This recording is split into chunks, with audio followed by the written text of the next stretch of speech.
I think you can look at the whole situation. I mean, it's so easy to point to Fox News and the Murdoch media. For example, I had a friend who was working in Fox News, and she got a memo from the management during the Israeli assault on Gaza, Operation Cast Lead in late 2008.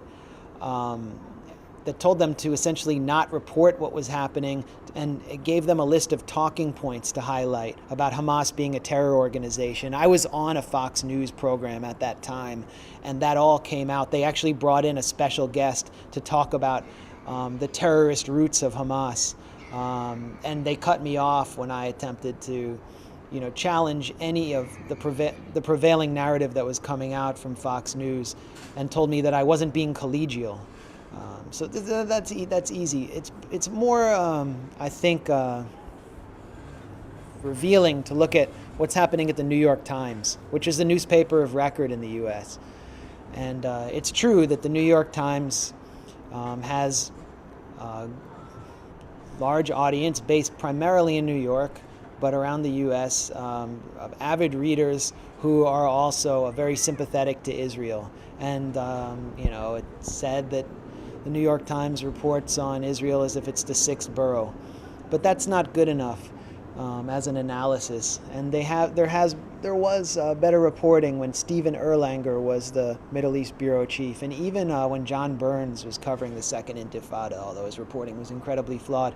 Now, the Middle East bureau chief is Ethan Bronner, who appears to be a committed Zionist, whose son served in the Israeli army, who lives and works out of a home in Jerusalem that was confiscated from the Karmi family, which now lives here in London, Gada Karmi.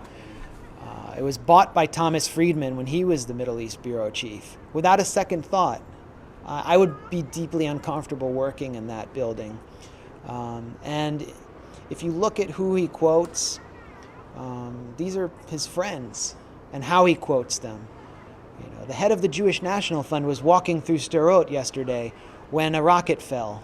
What does the Jewish National Fund have to do with that? And who are they anyway?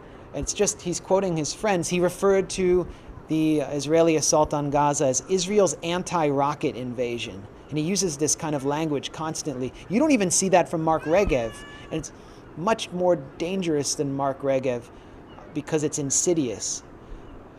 And Bronner recently did a story about what he claimed was a bold new grassroots initiative of Israelis and Palestinians communicating online on Facebook and reaching out to one another, because he's constantly trying to normalize occupation. He didn't mention that this initiative was astroturfed by the Peres Center for Peace, run by Shimon Peres, the architect of the Qana massacre in Lebanon, and that it didn't have very many members at all, and that the Israelis who were writing in on the Facebook page to say, how great it was to talk to their Palestinian brothers were employees of the Peres Center for Peace, and the Palestinian administrators were as well. So it's completely insidious, and I think it plays a role in not turning people anti-Arab or anti-Palestinian, but really in normalizing occupation.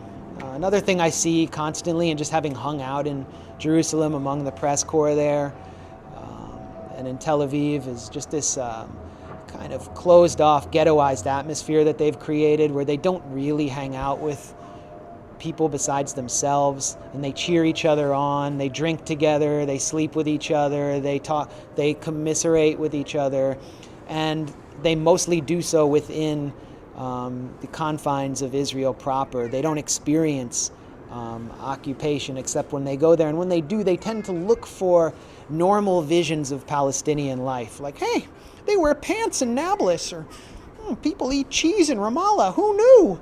You just see that theme constantly. There's a female race driver in Ramallah. Wow. And the Western readers definitely love this, and these people pat themselves on the back, the Wire reporters, and they say, we're presenting a humane view of Palestinians, but that's not really what this is about. And in fact, no one really cares about, the common concerned citizen of Western nations. They don't really care about Israel-Palestine, wouldn't care if it wasn't for the occupation. So I think they're doing their readers a disservice by not educating them better about it. And they're doing a great job on reporting on Syria, I think. You know, why? Well, let me just give you one theory, which is there is an enormous fear of outside pressure in the media, and the Israel lobby, we constantly talk about how much it can do with in politics, in electoral politics in the U.S. Its real power is in the cultural realm. They can pressure universities to deny professors tenure. You saw what happened with Norman Finkelstein.